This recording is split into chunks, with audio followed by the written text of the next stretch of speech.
The morning sun was barely peeking through the smoggy Los Angeles sky when Rosa stepped off the crowded school bus at Roosevelt High School. She clutched her worn backpack tighter, feeling the weight of textbooks that belonged to the school, books she couldn't afford to lose or damage.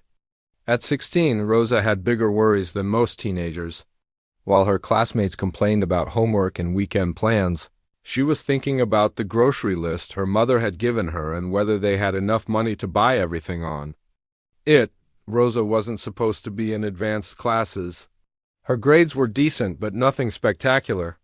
She spent most evenings helping her younger brother with his homework, while her mother worked the night shift at the local diner. When she did have time to study, it was usually at the kitchen table under the flickering fluorescent light that her father kept promising to fix. That Tuesday morning started like any other, until Rosa got her new class schedule. She stared at the paper, confused. There it was, printed in black ink, Music Appreciation, Room 204, Period 5. She had never signed up for this class. She had specifically requested an extra study hall to catch up on her other subjects. Walking to the guidance office, Rosa rehearsed what she would say. She needed that study hall.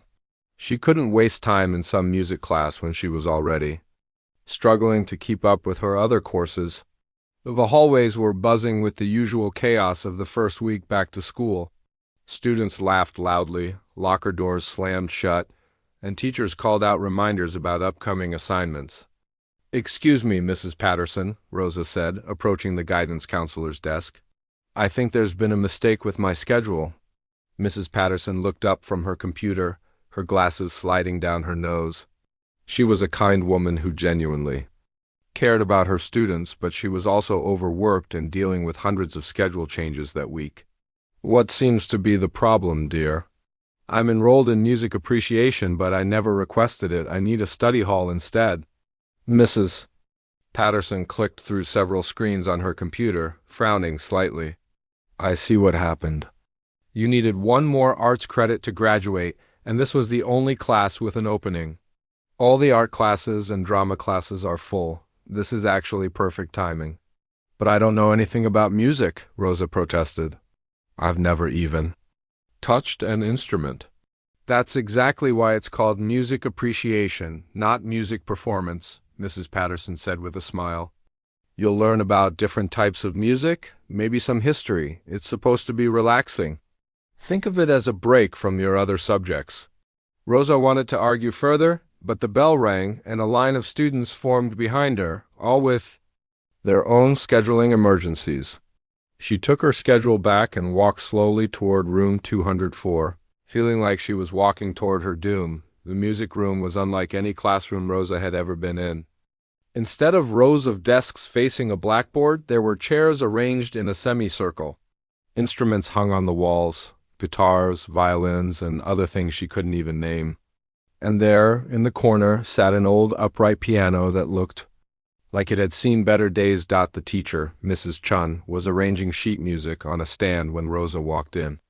She was a small woman with graying hair pulled back in a neat bun, and she moved with the kind of precision that suggested years of musical training. "You must be Rosa," Mrs. Chun said, looking up with a warm smile. "Welcome to music appreciation. Please, take any seat you'd like." Rosa chose a chair in the back row, hoping to blend in with the other students who were filtering into the room. Most of them looked as confused as she felt. There was Tommy, who everyone knew was only taking the class because he needed an easy grade to stay on the football team. There was Lisa, who spent most of her time texting under her desk. And there was David, who looked like he'd rather be anywhere else in the world. "I know some of you didn't choose to be here," Mrs. Chun began once everyone was seated. "But I promise you, by the end of this semester, you'll have discovered something new about music, and maybe about yourselves."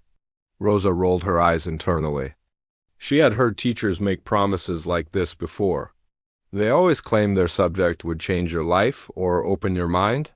She just wanted to get through the class with a decent grade and move on. Mrs. Chun walked over to an old stereo system and pressed play. The room filled with the sound of classical music, something Rosa didn't recognize but found surprisingly pleasant. It wasn't the kind of music she heard at home or on the radio stations her friends listened to. This is Chopin's Nocturne in A flat major, Mrs. Chun explained. Close your eyes and just listen. Don't worry about understanding it or analyzing it. Just let the music wash over you. Rosa felt silly closing her eyes in class, but she did it anyway. The music was beautiful in a way she hadn't expected.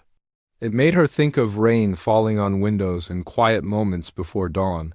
She found herself forgetting about her other worries, the bills at home, the part-time job she needed to find, the college applications she couldn't afford to submit, when the music ended. Mrs. Chun asked the class to share what they had felt or imagined while listening. Most students gave typical answers: it was relaxing, or it reminded me of a movie soundtrack. When it was Rosa's turn, she hesitated. It sounded like someone telling a story without words, she finally said. Like they were sharing something important, but in a language I don't speak yet. Mrs. Chun's eyes lit up. That's a beautiful way to put it, Rosa. Music really is a language, and like any language, it can be learned. After class, Rosa lingered for a moment, looking around the room one more time. Her eyes kept drifting back to the old piano in the corner. She had never paid much attention to pianos before, but something about this one drew her interest. Maybe it was the way the afternoon light hit the keys, or maybe it was the music she had just heard, but she found herself wondering what it would feel like to touch those keys.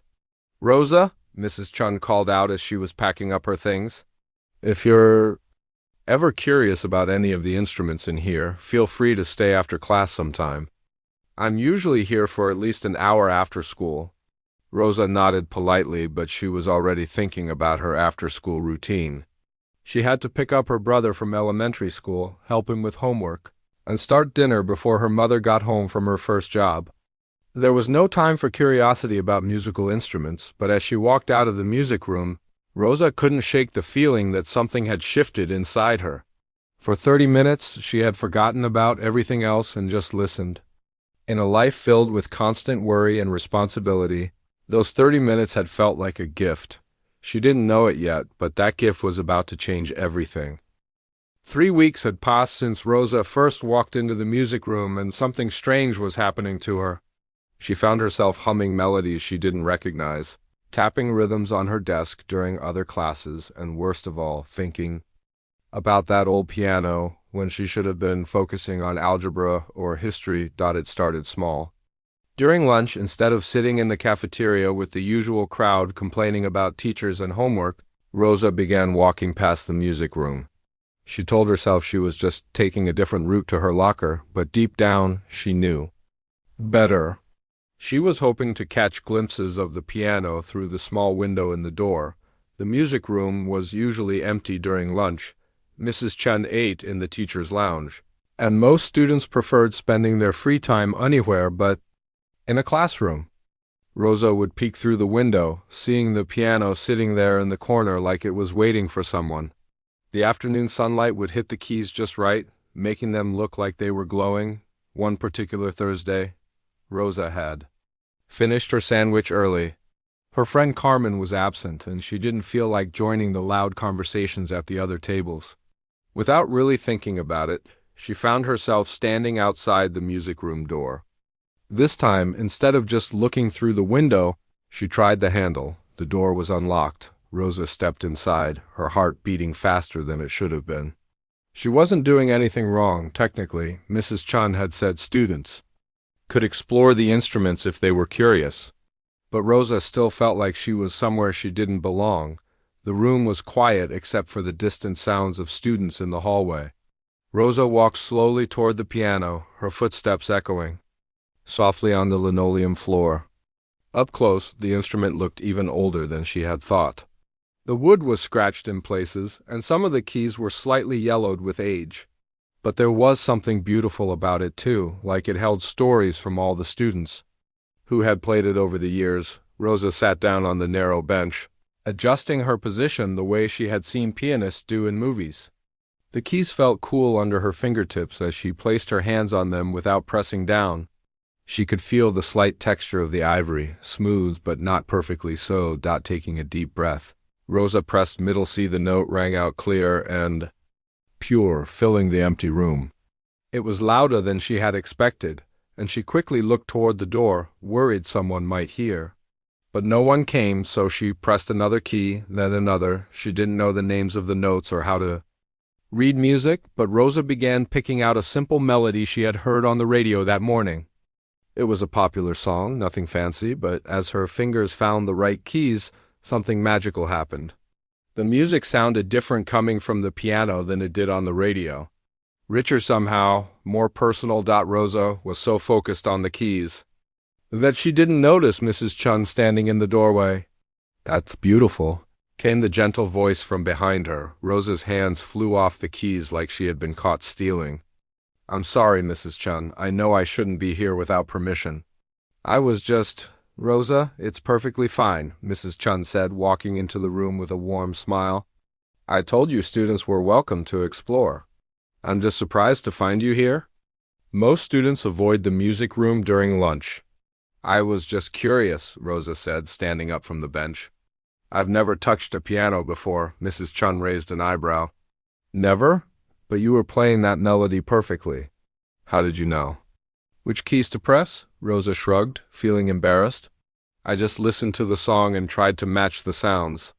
I guess I got lucky." "That wasn't luck," Mrs. Chun said, moving closer to the piano. "What you just did requires a good ear and natural musical instinct. Most people can't pick out melodies by ear like that, especially not on their first try." Rosa wasn't sure what to say. She had always been good at picking up sounds and patterns. She could imitate accents after hearing them once, and she often knew when her mother's car was coming down the street just by the sound of the engine. But she had never thought of these things as special abilities. "Would you like to try playing something else?" Mrs. Chun asked. "I don't know any other songs well enough," Rosa admitted. "That's okay. Here, let me show you something simple." Mrs. Chun sat down on the bench and patted the space next to her. "Scoot over, we can both fit." Rosa hesitated for a moment, then sat back down.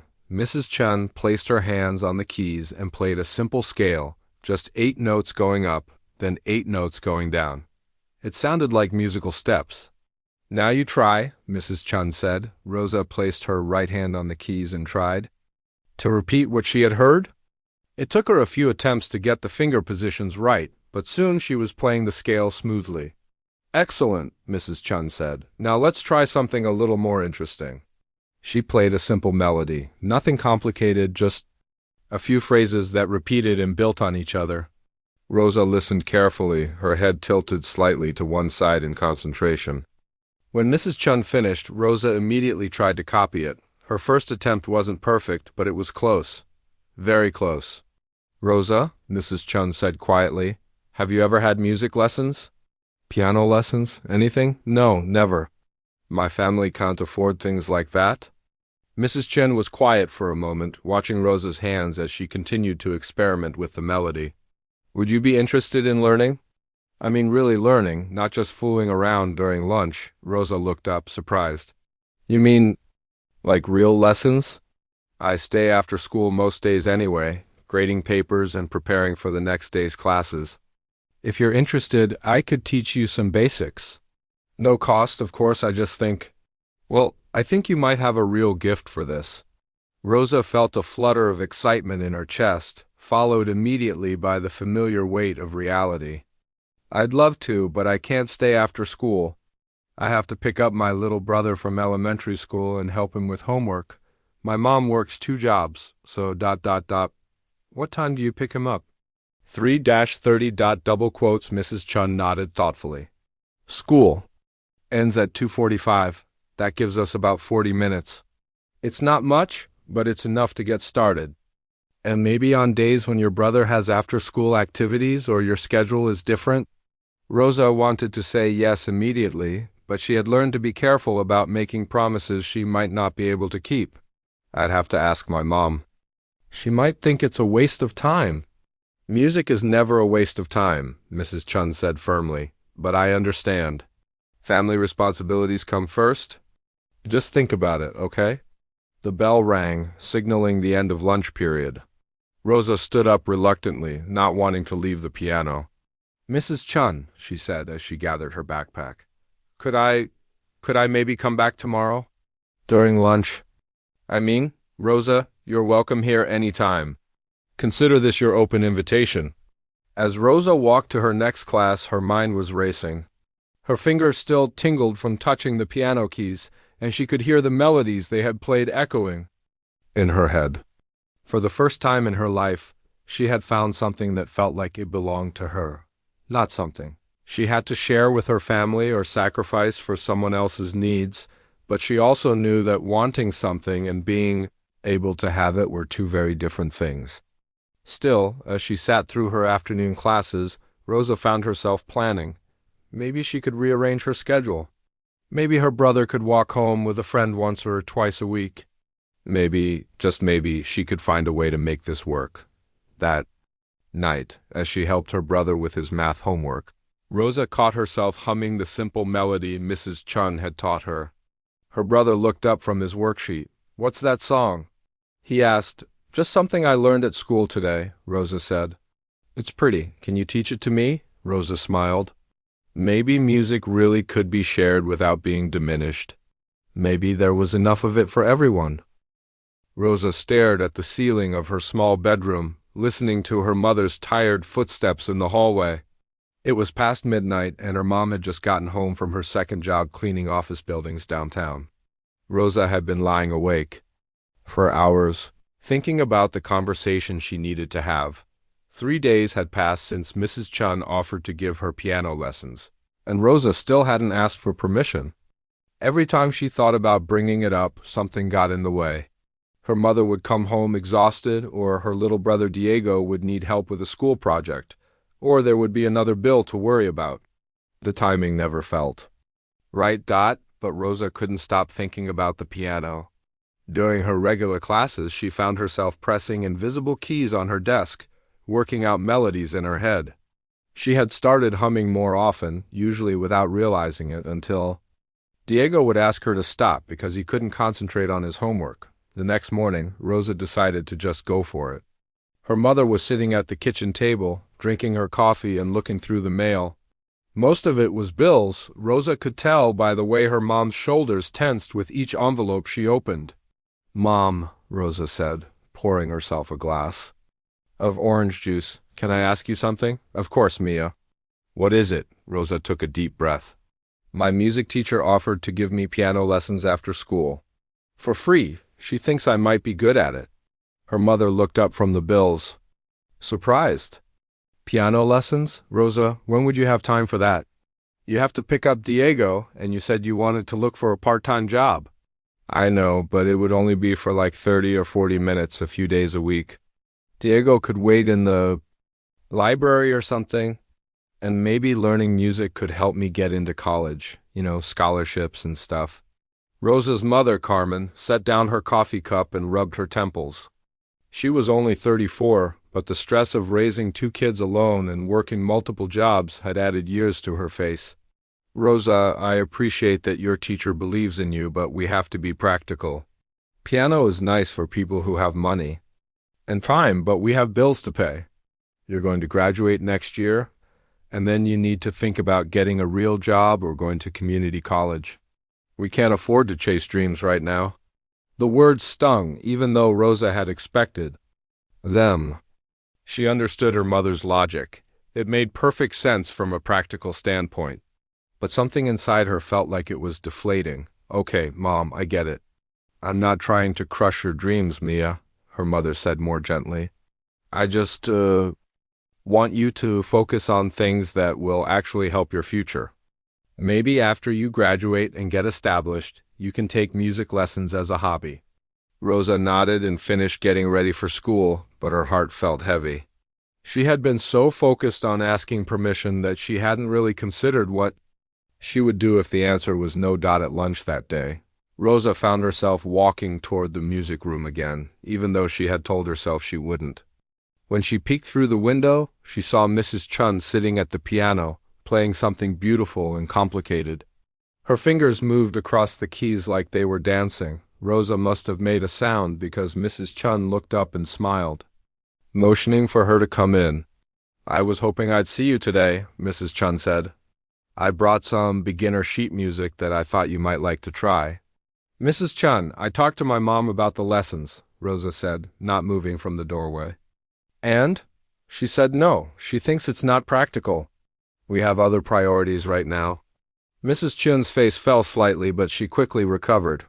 I see. Well, that doesn't mean you can't still visit during lunch, does it? I guess not, but what's the point if I can't really learn? Rosa, come sit down for a minute. Rosa walked over to the piano bench, feeling defeated. Let me tell you something, Mrs. Chun said. I've been teaching music for 23 years. I've had students whose parents spent thousands of dollars on lessons and instruments, and many of them never developed real musical ability. Then there are students like you, students who have a natural gift that can't be bought or forced. But if I can't take real lessons, who says these aren't real lessons? Mrs. Chun interrupted. We have 30 minutes every day during lunch. That's more time than many of my students practice at home. And honestly, Rosa, I think you could learn more in those 30 minutes than most people learn in weeks of formal lessons. Mrs. Chun opened a book of simple piano pieces. Would you like to try reading music? It's not as hard as people think. Despite her disappointment about her mother's decision, Rosa found herself nodding. Mrs. Chun showed her how the lines and spaces on the staff corresponded to different keys on the piano. It was like learning a code, and Rosa picked it up surprisingly quickly.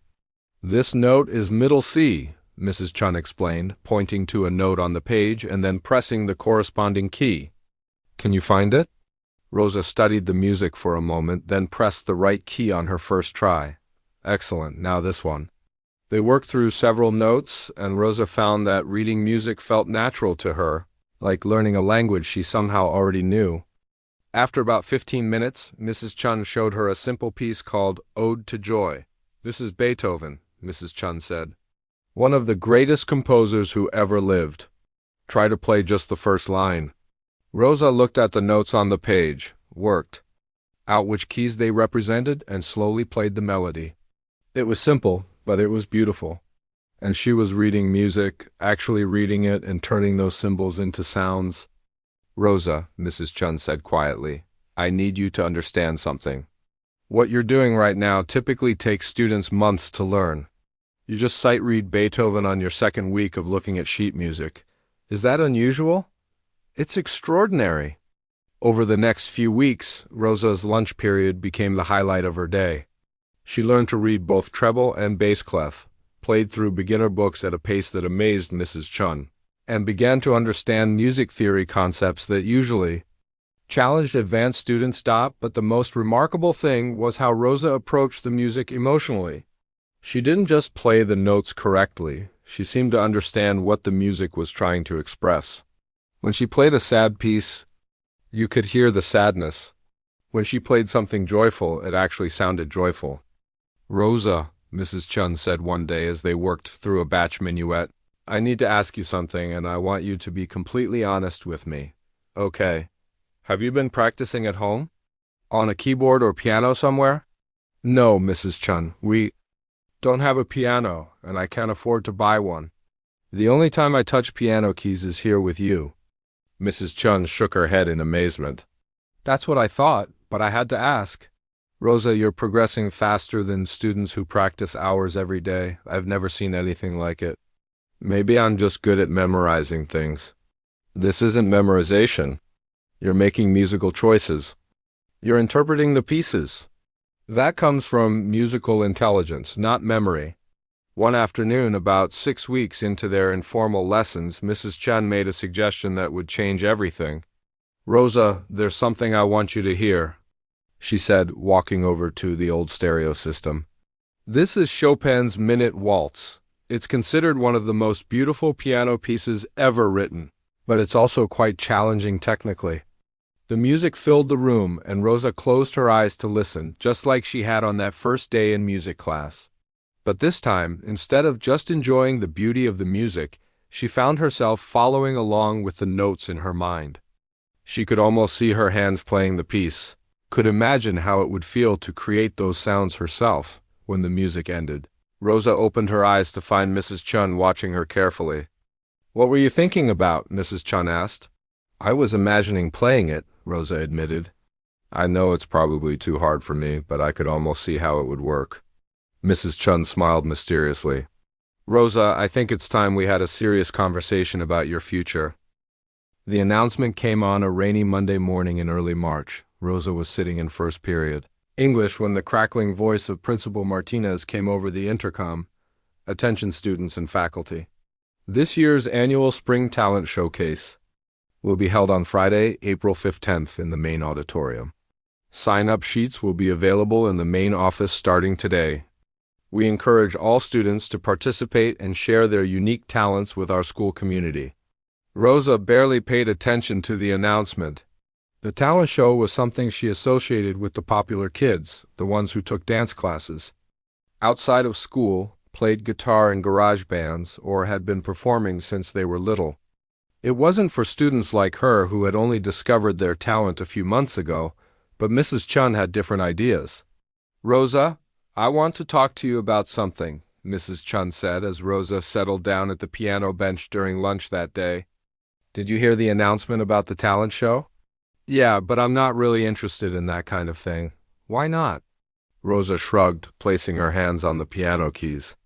"I've only been playing for like 3 months.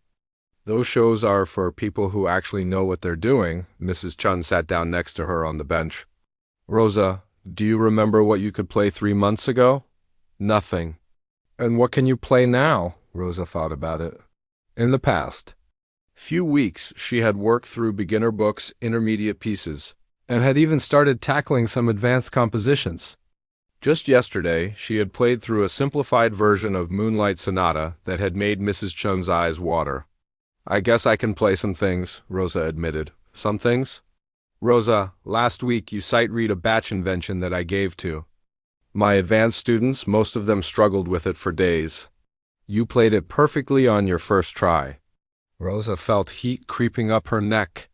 She never knew how to respond when Mrs. Chun praised her playing. Part of her felt proud, but another part felt like Mrs. Chun was exaggerating. "But performing in front of people is different," Rosa said. "I've never done that before. What if I mess up? What if I get nervous and forget everything?" "Those are normal fears," Mrs. Chun said gently. "Every performer has them. But Rosa, you have something special. I think it would be a shame if you kept it hidden in this room forever." Rosa started playing a simple warm-up exercise, thinking about what Mrs. Chun had said. The truth was, she had been wondering what it would feel like to play for other people. Sometimes when she played during lunch, she imagined a small audience listening, and the thought both excited and terrified her. "What would I even play?" Rosa asked. "I was thinking we could start with something classical but accessible. Maybe a simplified version of Für Elise. It's beautiful, recognizable, and not too technically demanding. Perfect for a first performance." Rosa had heard Für Elise before. Everyone had. It was one of those pieces that showed up in movies and commercials all the time. She could probably learn it without too much trouble. "I don't know, Mrs. Chun. What if my family comes? My mom still thinks this whole piano thing is a waste of time. If I perform badly, it'll just prove her point. And if you perform well, then—" Rosa paused, not wanting to get her hopes up.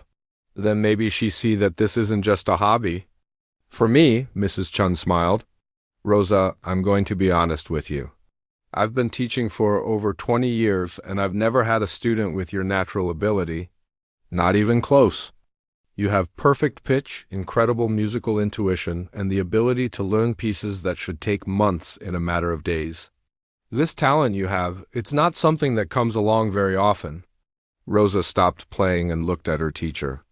"Are you saying I'm actually good at this?" "I'm saying you're extraordinary at this. And I think it's time other people heard what I hear every day during lunch." That evening, Rosa brought up the talent show during dinner. She had decided to test the waters carefully, not mentioning that Mrs. Chun thought she should participate. "They announced the spring talent show at school today," she said casually while passing the rice to Diego. "Oh, that sounds fun," her mother said. Are any of your friends going to be in it? I don't know. Maybe Mrs. Chun mentioned that I could participate if I wanted to. Her mother paused with her fork halfway to her mouth. Participate how? Playing piano. She thinks I've learned enough to maybe perform something simple. Carmen set down her fork and looked at Rosa carefully. Mia, how much time are you spending on this piano thing? I thought it was just during lunch. It is just during lunch. But I've learned a lot in the past few months. Diego piped up. Rosa's always humming now. Sometimes she plays songs on the table with her fingers. Rosa, her mother said slowly, I want you to be realistic about this. Playing piano during lunch with your teacher is one thing. Getting up in front of hundreds of people is something completely different. What if you embarrass yourself? Mrs. Chun doesn't think I would embarrass myself. Mrs. Chun is being nice. Teachers say encouraging things to students. It's their job. Rosa felt her frustration rising. Mom, you've never even heard me play. How do you know what I can or can't do? Because you've been playing for 3 months, Rosa. 3 months. People spend years learning to perform in public. Some people do, Rosa said quietly, but Mrs. Chun says I'm different. Her mother sighed. Look, if you want to sign up for this talent show, I won't stop you. But don't get your hopes up too. Hi, okay? And if it doesn't go well, I don't want to hear you complaining about how unfair it is. Rosa nodded, but inside she felt a familiar mix of determination and doubt. Her mother wasn't trying to be mean, she was trying to protect Rosa from disappointment. But Rosa was starting to believe that maybe, just maybe, she really did have something special. The next day, Rosa found Mrs. Chun in the music room before lunch, arranging sheet music. I want to do it, Rosa announced. The talent show? Yes, but I want to play something more challenging than Für Elise. Mrs. Chun raised an eyebrow. Rosa, Für Elise is perfect for a first performance. It's beautiful, and you could play it flawlessly, but it's not really me, is it? I mean, it's pretty, but it doesn't say anything about who I am or what I can actually do. Mrs. Chun studied Rosa's face for a moment. What did you have in mind? That Chopin piece you played for me last month, the Minute Waltz. Rosa, that piece is extremely challenging. The technique required, I know it's hard, but I've been working on it in my head. I think about it all the time. I dream about playing it. And yesterday I went to the public library and found a recording of it. I listened to it 20 times. Mrs. Chun sat down at the piano bench. Show me what you've figured out. Rosa took a deep breath and began to play the opening measures of the Minute Waltz from memory. Her technique wasn't perfect. There were some rough spots, where her fingers stumbled over the faster passages, but the music was unmistakably there. The melody soared, the rhythm danced, and somehow Rosa was capturing the essence of Chopin's masterpiece. When she finished the section, she knew Mrs. Chun was staring at her in amazement. Rosa, how long have you been working on this? Just in my head, mostly. And a little bit on the piano when you're not here. You've been staying after hours? Sometimes when the janitor lets me. He knows I'm not supposed to be here, but he doesn't seem to mind as long as I'm quiet. Mrs. Chun shook her head slowly. Rosa, what you just played would be impressive for a student who's been taking lessons for years. The fact that you taught yourself most of it, double quote, so you think I could perform it? I think, Mrs. Chun said carefully, that if you're determined to challenge yourself, we need to work together to make sure you're ready. The talent show is in 6 weeks. That's not much time to perfect a piece this difficult, but it's possible? Mrs. Chun smiled. With you, Rosa, I'm beginning to think anything is possible. The morning of April 15th arrived with the kind of perfect spring weather that made everything feel possible. Birds were singing outside Rosa's bedroom window, and for the first time in weeks she had slept through the night without dreaming about piano keys and complicated finger patterns. But as soon as she was fully awake, the butterflies started. Today was the talent show. After 6 weeks of intense preparation, hours of practice that had left her fingers aching and her mind exhausted, tonight she would sit in front of hundreds of people and play Chopin's Minute Waltz, the same piece that had seemed impossible. When she first heard, it was now living in her muscle memory, but that didn't make the prospect of performing it any less terrifying. Rosa had barely touched her breakfast when Diego noticed her hands shaking slightly as she reached for her orange juice. "Are you sick?" he asked, looking concerned. "Just nervous about tonight," Rosa admitted, "the piano thing." Diego had become her most enthusiastic supporter over the past few weeks, often sitting quietly in the corner of the music room during her extended practice sessions. "But you're really good at it. I heard you playing yesterday, and it sounded like the radio." Rosa smiled despite her nerves. "Thanks, Diego. That means a lot." Her mother, who had been unusually quiet during breakfast, finally spoke up. "Rosa, you know you don't have to do this, right? If you're having second thoughts, it's okay to change your mind." "I'm not changing my mind, Mom. I'm just scared." Carmen reached across the table and squeezed Rosa's hand. "I know I haven't been very supportive of this whole music thing. I still think it's important to be practical about your future. But I also know you've been working really hard, and I'm proud of you for that." It wasn't exactly the enthusiastic endorsement Rosa had been hoping for, but it was more support than her mother had shown before. Rosa squeezed back and nodded. The school day passed in a blur. Rosa couldn't concentrate on any of her classes. During lunch, instead of practicing, Mrs. Chun had insisted she stay away from the piano. "Your hands know what to do," Mrs. Chun had said. "Today is about keeping your mind calm and your confidence up." But Rosa's mind felt anything but calm. She kept running through the piece in her head, worrying about the section in the middle where her left hand had to move quickly across the keys while her right hand played the melody.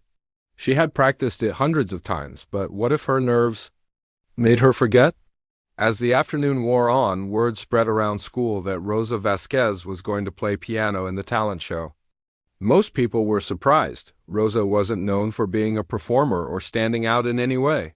Some students were genuinely curious, while others seemed skeptical that the quiet girl from their classes could actually play well enough to be in the show.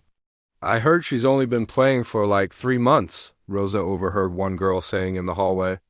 How good could she actually be? Rosa tried to ignore the comments, but they added to her anxiety. Maybe everyone was right.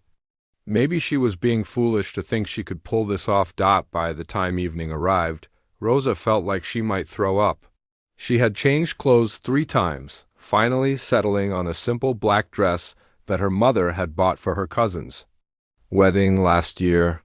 She had washed her hair twice and practiced breathing exercises that Mrs. Chin had taught her. The auditorium was buzzing with activity when Rosa and her family arrived. Students were setting up equipment on stage, parents were finding seats, and performers were gathering backstage with varying levels of nervousness and excitement. Rosa found Mrs. Chun near the stage, clipboard in hand, looking more nervous than Rosa had ever seen her. "How are you feeling?" Mrs. Chun asked. "Like I might pass out," Rosa said honestly. "That's completely normal. Even professional performers get nervous before big performances.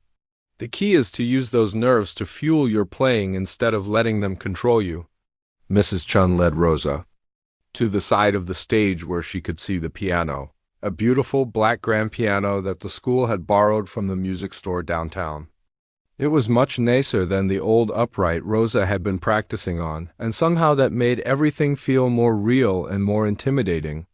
"Remember," Mrs. Chun said, "this piano will respond differently than the one you're used to. The keys might feel lighter, and the sound will be richer. Don't let that throw you off. Just trust your preparation." Rosa nodded, trying to absorb the advice while watching other performers get ready. There was Kevin, who was going to play guitar and sing a song he had written. There was the dance team from the cheerleading squad. There was Aina, who was going to perform a dramatic monologue from a play. All of these students had been performing. For years, they looked confident and comfortable. Rosa felt like an imposter. "Rosa?" Mrs. Chin's voice brought her back to the moment. "You're third in the lineup. That means you'll go on in about 20 minutes. Rosa's stomach dropped.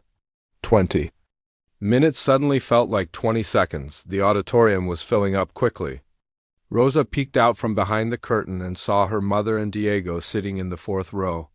Her mother looked tense, and Diego was bouncing in his seat with excitement.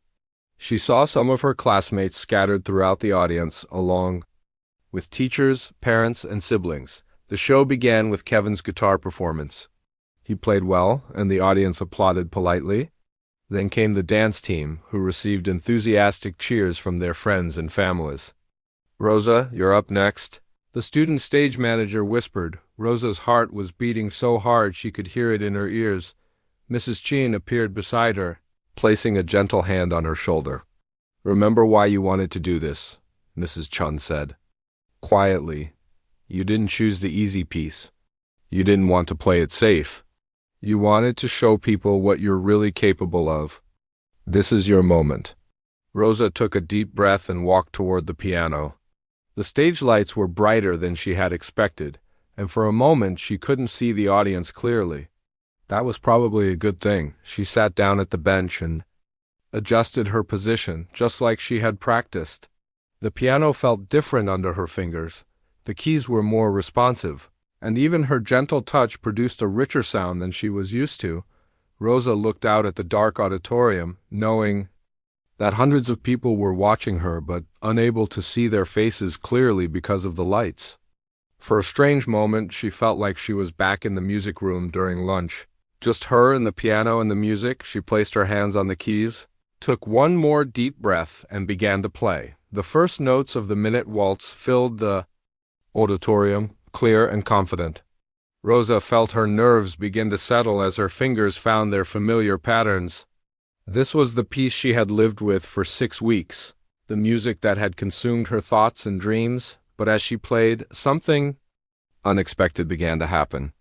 The piece that she had practiced so carefully, so precisely, began to take on a life of its own. Rosa found herself adding subtle expressions that she had never planned, a slight pause here, a gentle emphasis there. The music was flowing through her, and she was no longer thinking about technique or memorization. She was simply playing, and it was the most natural thing in the world.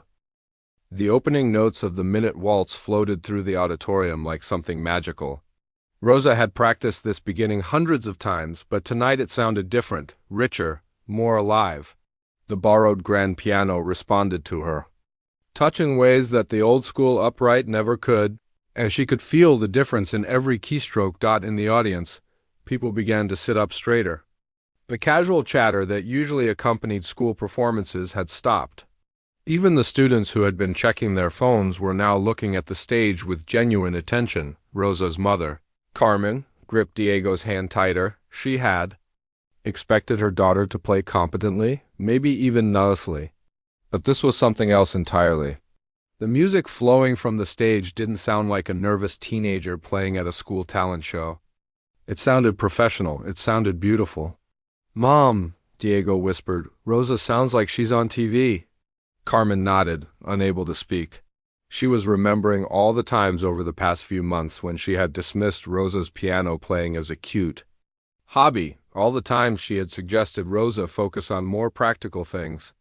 As she listened to her daughter play, Carmen felt a mixture of pride and regret that brought tears to her eyes. On stage, Rosa was entering the section that had given her the most trouble during practice.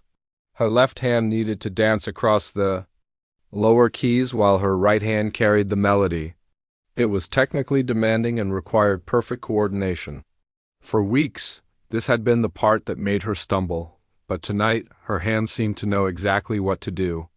The coordination that had felt so difficult in practice now felt natural, like her hands were having a conversation with each other in a language only they understood. Rosa could hear the melody singing above the dancing accompaniment, and for the first time, she truly understood why this piece was considered a masterpiece.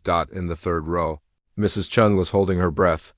She had heard Rosa play this piece dozens of times during their practice sessions, and it had always been good. Sometimes very good, but this was transcendent. Rosa wasn't just playing the notes correctly, she was telling a story. She was making musical choices that showed deep understanding of what Chopin had intended when he wrote this waltz. The fast middle section arrived, the part that had scared Rosa the most.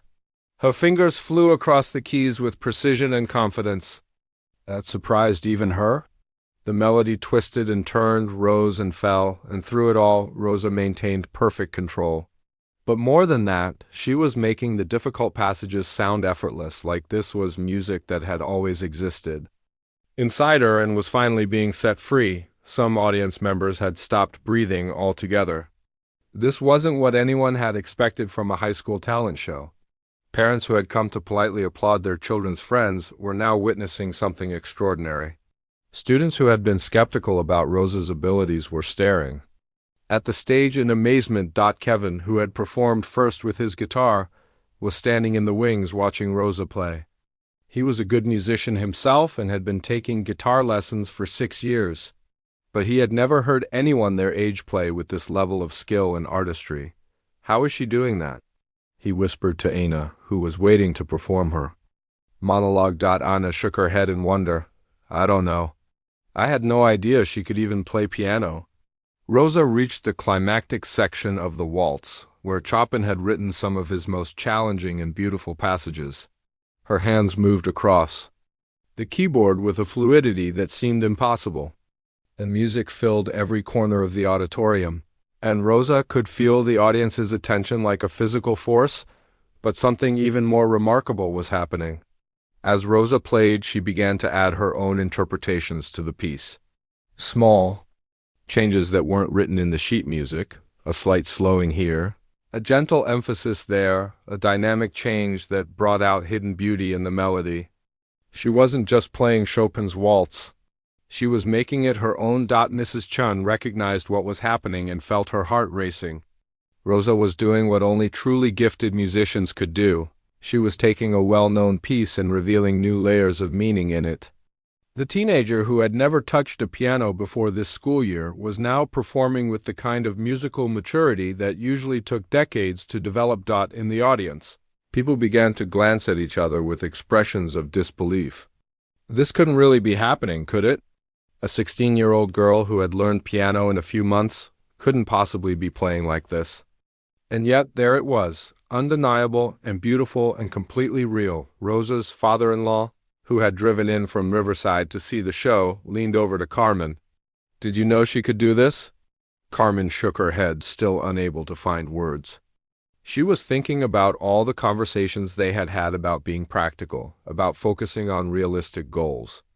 She was realizing that sometimes the most realistic thing was to acknowledge that something miraculous was happening right in front of you. The final section of the waltz approached, the part where all the themes came together in a brilliant conclusion. Rosa's hands moved with such speed and precision that some people in the audience couldn't believe what they were seeing. But it wasn't just the technical skill that was extraordinary. It was the way Rosa made every note matter. The way she shaped each phrase with the sensitivity of a true artist. As the piece built to its conclusion, Rosa felt something she had never experienced before. She felt completely connected to the music, like she and the piano and Chopin's composition were all part of the same living thing. Her nervousness had completely disappeared, replaced by a sense of joy and rightness that she had never known was possible. The music was flowing through her, and she was simply the vessel through which it reached the world. For these few minutes, nothing else existed except the sound filling the auditorium and the feeling of being exactly where she belonged. Mrs. Chun watched Rosa's face and saw something that confirmed what she had suspected for months. Rosa wasn't just talented, she wasn't just gifted. She was a natural-born musician, the kind of artist who came along maybe once in a teacher's entire career. The kind of talent that could change everything. The final measures of the waltz arrived. Rosa's hands moved through the concluding passages with perfect grace, each note clear and purposeful. The piece that had seemed so impossible just 6 weeks ago was now flowing from her fingers like it had always been there, waiting for the right moment to emerge. As Rosa played the final chord, she felt the sound hanging in the air like something sacred. The last note faded slowly, and for a moment the auditorium was completely silent. Then Rosa looked up at the audience for the first time since she had begun playing, and what she saw took her breath away.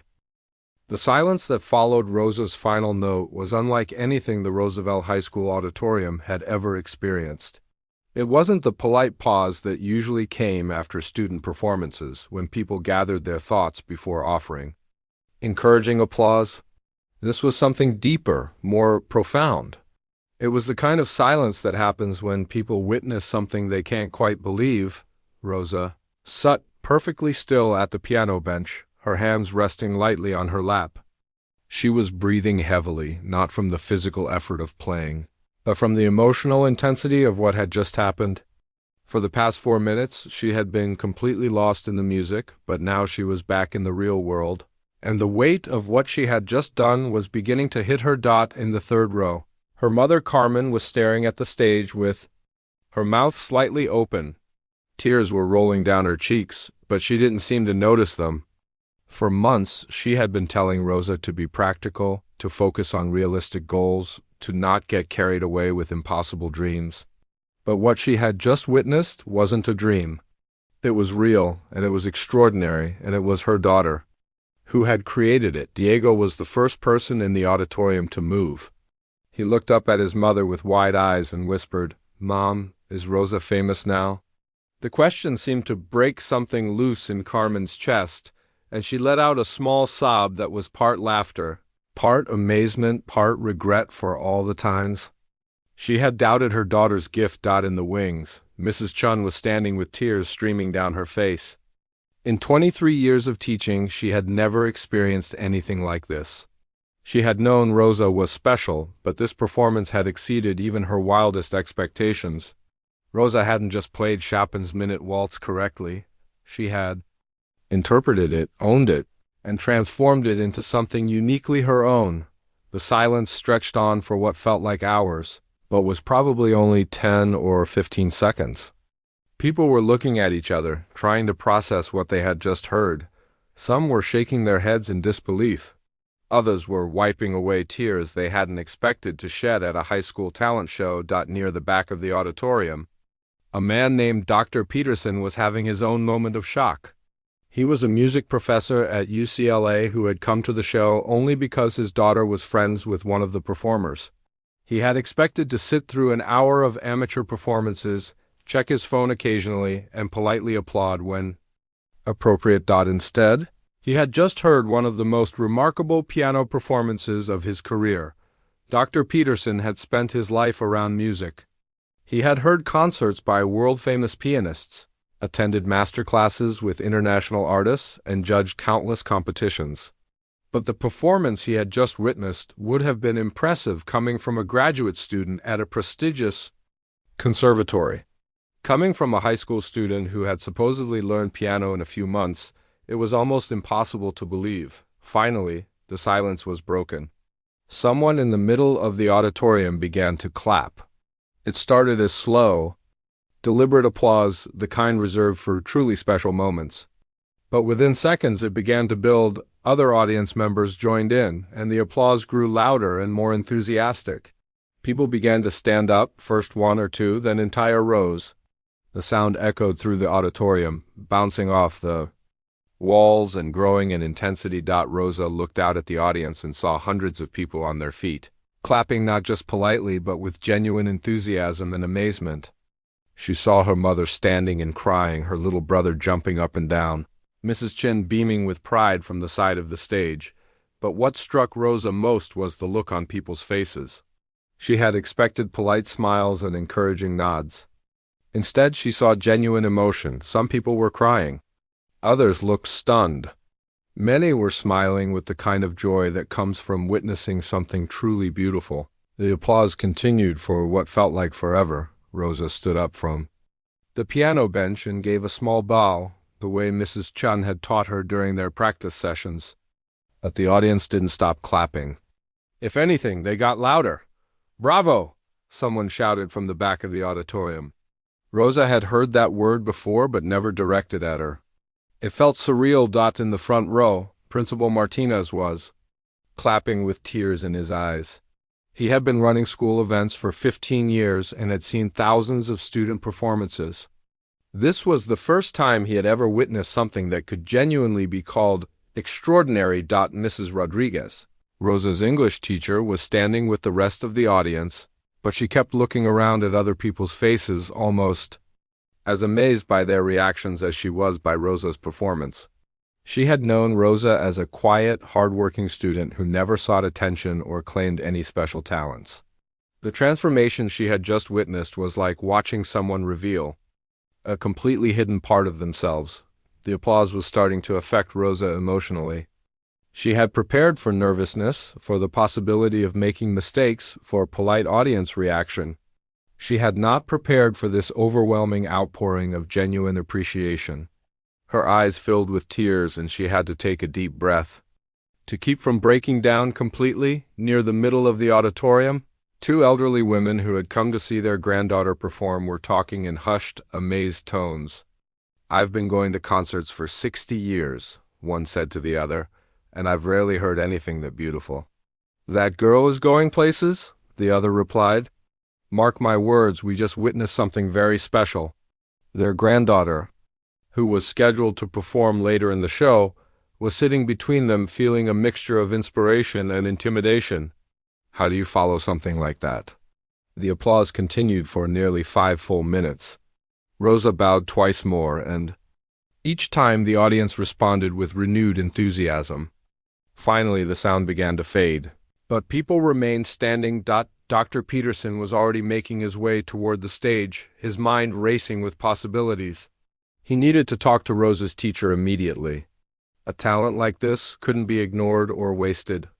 There were scholarships to discuss, programs to consider, opportunities that needed to be explored right away. As Rosa finally walked off the stage, she passed Anna, who was scheduled to perform next. Anna grabbed her arm gently. "Rosa," she said, her voice full of awe, "that was incredible. I had no idea you could play like that." "Neither did I," Rosa replied honestly, and she meant it.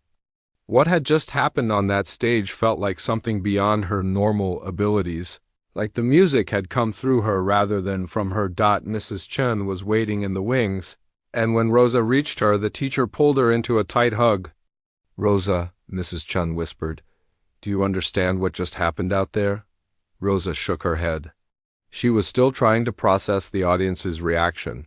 The way the music had felt, the overwhelming emotions of the past few minutes. "You just announced yourself to the world," Mrs. Chen said. "That wasn't just a good performance or even a great performance. That was the kind of playing that changes lives." Rosa looked back toward the stage where Anna was now setting up for her monologue. The audience was still buzzing with excitement, and she could hear fragments of conversations about her performance drifting from the auditorium. "What happens now?" Rosa asked. Mrs. Chen smiled, but there was something serious in her expression too.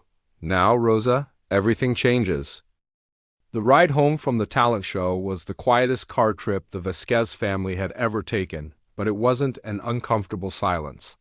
It was the kind of quiet that comes when everyone is processing something too big for immediate words. Rosa sat in the back seat, staring out the window at the familiar streets of her neighborhood, but everything looked different somehow. The same houses, the same streetlights, the same corner stores, but Rosa felt like she was seeing them through new eyes. Diego finally broke the silence. "Rosa, are you going to be on TV now?" Carmen laughed, wiping away tears that kept coming even though she wasn't sad. "I don't know, Mio. I honestly don't know what's going to happen." Rosa's phone had been buzzing constantly since she left the auditorium. Text messages from classmates she barely knew, friend requests on social media, and missed calls from numbers she didn't recognize. Someone had recorded her performance on their phone and posted it online, and already it was being shared more times than Rosa could count. But the most important conversation had happened right after the show ended, when Dr. Peterson had introduced himself to Rosa and her family. Standing in the school hallway, still surrounded by the excited chatter of other families, he had said words that would echo in Rosa's mind for years to come. "I'm a professor of music at UCLA," he had said, handing Carmen his business card. "I've been teaching for 27 years, and I need you to understand something. What your daughter did tonight, that level of musical interpretation and technical skill, is extraordinary. She has the kind of natural talent that music schools spend years trying to develop in their students. Carmen had looked at the business card like it was written in a foreign language. What are you saying exactly? I'm saying Rosa should audition for our music program. We have full scholarships available for students with exceptional ability. After tonight's performance, I can almost guarantee she would receive one. Rosa remembered the way her mother's face had changed when Dr. Peterson mentioned scholarship. The word that had always seemed impossible, college, suddenly became a real possibility. Now, 3 days later, Rosa was sitting in Mrs. Chun's music room during lunch. But instead of practicing piano, they were looking at college brochures and scholarship applications. The old upright piano that had been Rosa's teacher for the past few months seemed almost like a friend now, patiently waiting for her to return to the keys.